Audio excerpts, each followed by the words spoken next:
భగవాన్ బిర్సా ముండా గొప్ప ఉద్యమ వీరుడని ఎమ్మెల్యే పాయల్ శంకర్ అన్నారు. గత ప్రభుత్వాలు ఆదివాసీ ఉద్యమ వీరులను చిన్నుచూపు చూశాయని ఆరోపించారు. ఇక ఆదిలాబాద్ పట్టణంలోని ప్రైవేటు ఫంక్షన్ హాల్లో వనవాసి కళ్యాణ పరిషత్ ఆధ్వర్యంలో భగవాన్ బిర్సా ముండా జయంతి సందర్భంగా జనజాత గౌరవ దివాస్ను ఘనంగా నిర్వహించగా కార్యక్రమానికి ఎమ్మెల్యే ముఖ్య అతిథిగా హాజరయ్యారు. బిర్సా ముండా ఆదివాసీల కోసమే కాకుండా దేశ ప్రజలందరి పక్షాన బ్రిటిష్ వారితో పోరాడిన యుక్త వయసులోనే ప్రాణత్యాగం చేశారని అన్నారు. ద్రౌపది ముర్ము లాంటి గిరిజన మహిళలకి దేశ ప్రథమ పౌరురాలిగా రాష్ట్రపతిగా అత్యున్నత పదవి కట్టబెట్టిన ఘనత మోదీకి బీజేపీ ప్రభుత్వానికి దక్కుతుందని అన్నారు. ఇక ఆదివాసీ విద్యార్థుల సంక్షేమం అభివృద్ధి కోసం వనవాసి కళ్యాణ పరిషత్తు పలు కార్యక్రమాలు చేపట్టడం అభినందనీయమని కొనియాడారు. వనవాసి కళ్యాణ పరిషత్తు ప్రాంత కార్యదర్శి వెంకటేశ్వర్లు మాట్లాడుతూ దేశం మొత్తం మీద ఆదివాసీ విద్యార్థుల సంక్షేమం కోసం ఆదివాసీ కళ్యాణ పరిషత్తు విశేషంగా కృషి చేస్తుందని అన్నారు.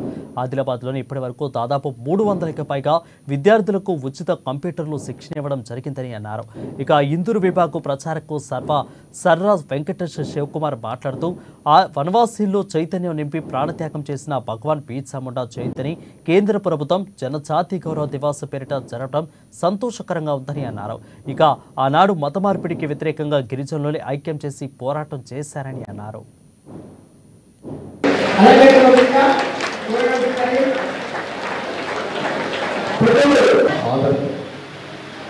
ఇప్పటికీ ప్రధానమంత్రి నరేంద్ర మోడీ గారు 6 ముఖ్యమంత్రి కూడా ఇంత గొప్ప ఆలోచన చేయలేదు.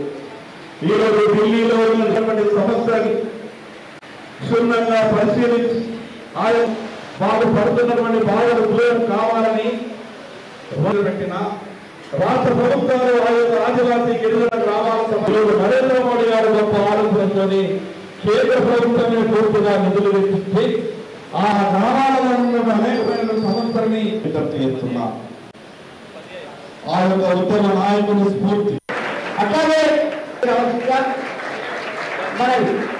అలాగే